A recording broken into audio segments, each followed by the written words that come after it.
าลุยเนาะพาลุยหานอาหารแซ่บจุ่มหม้อดินบ้านพวนแซ่บที่สุดในแข้งเสียงพวง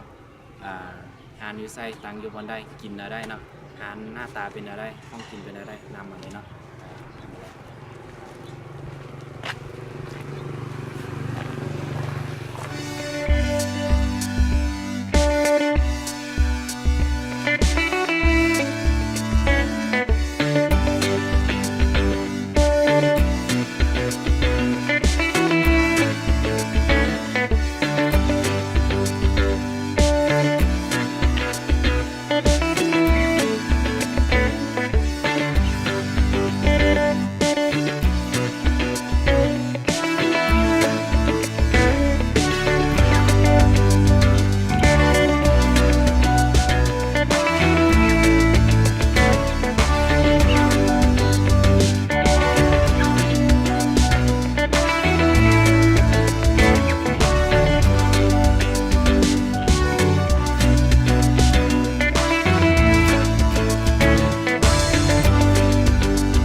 เบิ่งรายการเนาะ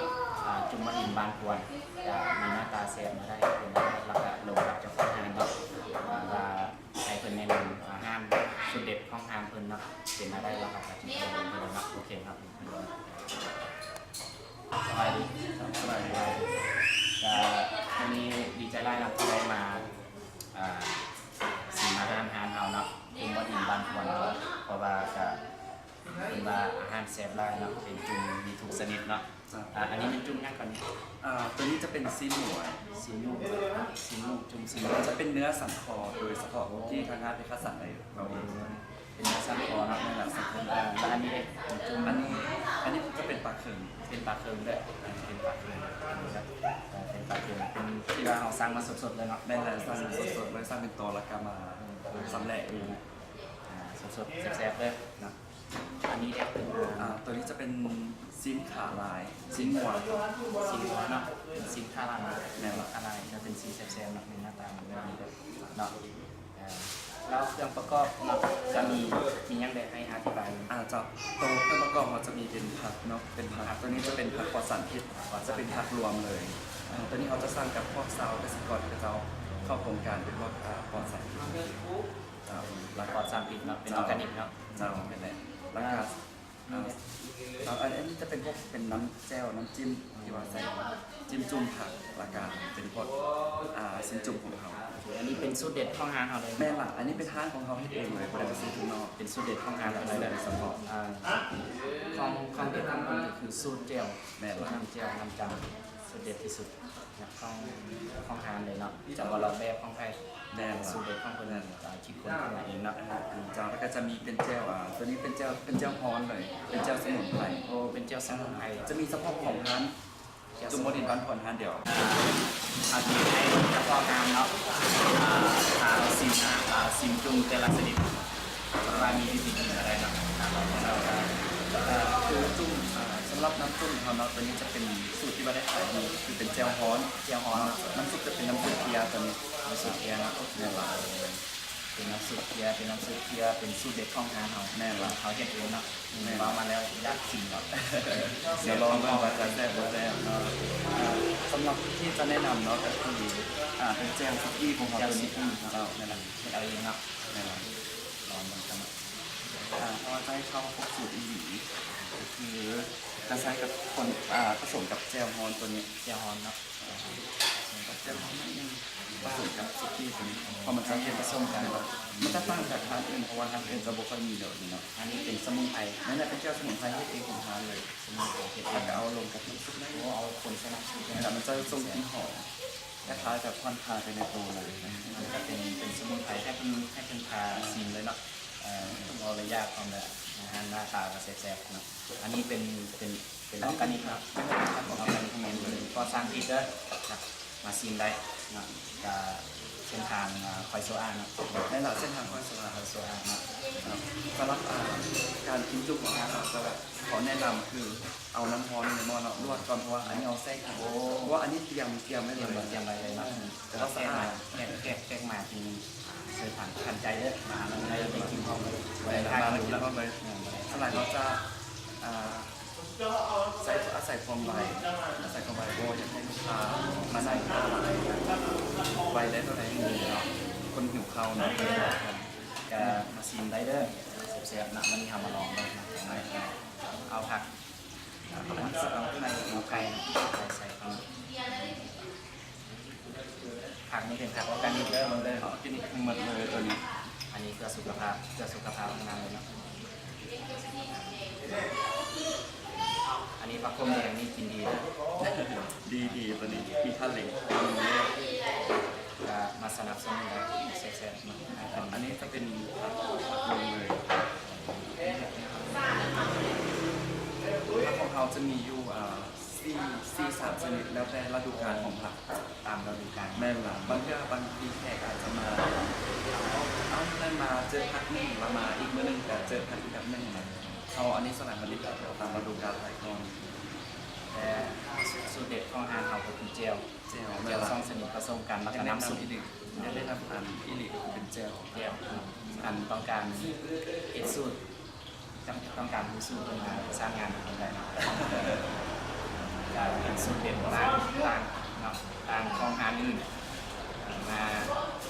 สนับสนุนแล้วก็มาศึกษาของคนใดเนาะก็มาเรียนวิธีของคนใดเนาะจะเปิดโอกาสให้ทางแพทย์หรือว่าผู้ที่สนใจอยากเอาเป็นอาชีพอยากงานก็สร้างงานคนใดนะสูตรเด็ดเป็นมี3อย่าง1นะก็คือเจลต้องสนิทกันเนาะผสมซีดีแล้วก็เจลร้อนเนาะแล้วกับน้ำซุปตามนี้ คือว่าคันทอดอะไรแบบโบมักเป็นเราจะสมุนไพรเราผสมสุกี้เขาก็มีแบบเป็นสูตรทั่วไปเลยเป็นสูตรแบบคลาสสิกเลย แล้วตัวไปเลยเนาะ แม่นแหละมะเขือมะนาวผสมกันใส่กับสุกี้นอกจากคือมีแนะนำมาว่าคือเป็นน้ำซุปของเขาจะเป็นน้ำซุปแจ่วฮ้อนบางคนอาจจะกินเนื้องัวโบได้เราจะมีเป็นน้ำใสน้ำซุปธรรมดาสำหรับเด็กน้อยกินได้เจ้าแล้วก็เป็นน้ำซุปสวยๆเป็นวิธีสามอย่างน้ำซุปนั่นแหละสามอย่างแล้วแต่ลูกค้าสั่ง แต่มาได้กินซิงวอนก็ได้นะกินย่างก็ได้แต่เป็นมีน้ำซุปตอบสนองให้เต็มที่ ไม่ละ เรามาแล้วห้องมาแล้วใครแบบเลย เราลองซีมันงานลองซีมัน ทำยังไงนะ ตัวนี้เป็นซีสันคอที่ว่าได้ขายดีที่สุดของทางเราเลย สิสั่งคอได้ ไม่นะ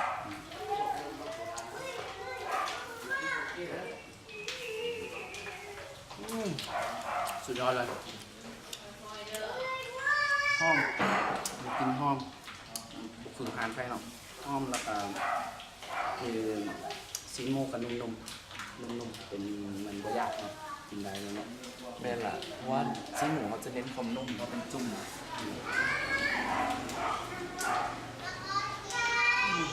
สุดยอดเลยแก้วเนี่ยสุดยอดเลยแก้วสมุนไพรผสมกับแก้วสุกี้สุดยอดเลยเนาะโอ้เดือด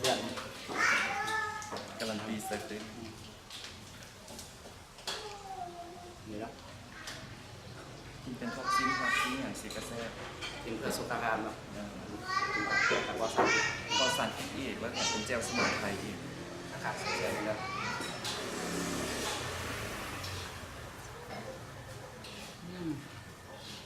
น้ำซุปบะครับสุดยอด น้ำซุปเขาจะเป็นซุปหมูไง น้ำซุปหมูเนาะ แม่ละ กระดูกหมูเสียบเลยเสียบ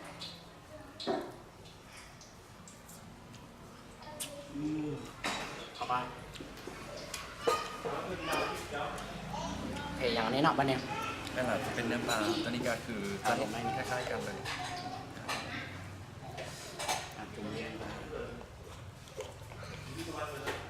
เนื้อปลานี่คือแนะนำแบบให้จุ่มแป๊บเดียวแล้วก็ให้ ให้เอาขึ้นเลยเพราะว่าถ้าเอาปากไม่โดนมันจะละลายนะครับ จะเปื่อยเนาะ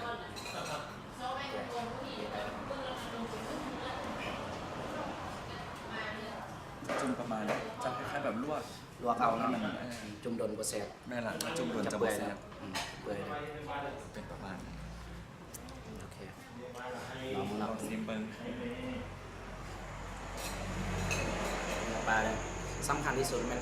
สูตรมันเดียวสูตรนับลองมาซีมเองเลยเนาะว่าแซ่บทำได้เนาะ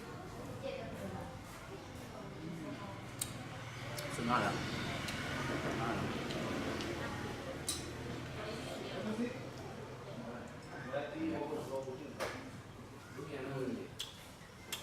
เบิ้งข้าลายปะเนี่ยข้าลายเนาะข้าลายนะ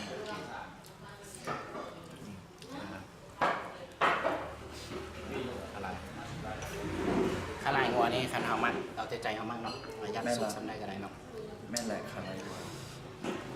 ก็ซี่ขาลายก็จะเน้นเป็นส่วนซี่ขาลายเต้า สับโอ้ข้าลายเต้าเนาะต้องมีสิ้นส่วนของมัน แม่แหลกซี่ส่วนแต่เป็นขาลายงัวแหละแต่มันซื่อขาลายเต้า ข้าลายเต้าให้ มัน จื จะ ด แบบว่าให้หยาบหลาย มาให้งานได้เนาะ ตัวนี้จะแซ่บสีขาลายตัวนี้ โอเค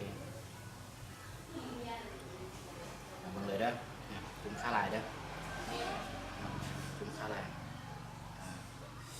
สูตรเด็ดมันเจียวเบาเลยว่าสูตรเด็ดมันเจียว ตัวนี้คืออาหารของเขาจะมีหลายอย่างอยู่ไหนเป็นพวกจุ่มสินะแต่ว่าเขาเอามาแนะนำคือมีตัวเด็ดๆนอกจากนี้เขายังมีเป็นพวกจุ่มทะเลบอเป็นสามซัน นี่นะ เป็นเครื่องใน โอ้อย่างไล่ๆอันเนาะ แม่หลัก เป็นจุ่มนี่มันมีจุ่มเพี้ยได้มันบอก แม่หลักเป็นจุ่มเพียจุ่มน้ำใส จุ่มน้ำไส้โอเค แล้วก็เป็นพวกจุ่มน้ำเสฉวนเจลจีนนั่นแหละบางคน จุ่มข้าลาย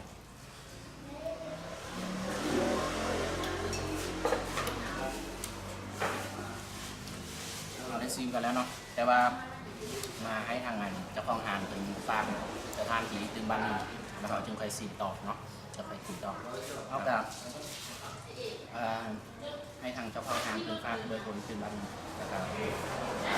เราก็สร้างงานมาแล้วได้นะขี่รถมาทางได้กันมาทางได้มาทางได้กินไฟมาออนฮานทำให้ฟาร์มเป็น สรุปท่านเขาก็คือจะตั้งอยู่ในใกล้ๆกับตัวเมืองเลยแหละ ก็ถือว่าเป็นตัวเมืองเลย เพราะว่า สวรรค์อะไรครับ แม่แหละคุณสวรรค์นี่เลย ก็คืออันเขาจะตั้งอยู่บ้านผลสะอาดอะไร สะดวกไหล จะทาง